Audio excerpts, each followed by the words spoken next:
Savais-tu que dans l'actuel Nigeria se situait déjà au Moyen Âge une société extrêmement structurée, productrice de perles de verre, connue et reconnue quasiment dans toute l'Afrique et allant même jusqu'à la Méditerranée? Viens, on en parle. Aujourd'hui, j'ai envie de te parler du royaume d'Ile-Ife, où se situe le berceau de la culture Yoruba, dont est si fier le Nigeria. Il y avait dans cette cité des artisans qui fabriquaient des têtes en bronze qui sont aujourd'hui fortement réputées et aussi en terre cuite.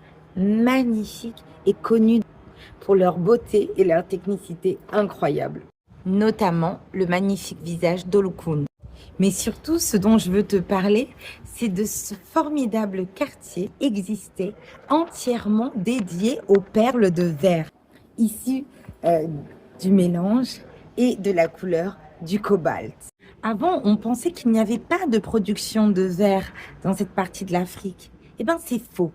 Les analyses récentes ont permis de comprendre que les matériaux utilisés, la technicité utilisée est très singulière et que ces perles n'étaient pas importées car elles étaient tout simplement fabriquées sur place. Tristement, cette cité a commencé à décliner dès le XIVe siècle, un peu avant l'arrivée des colons.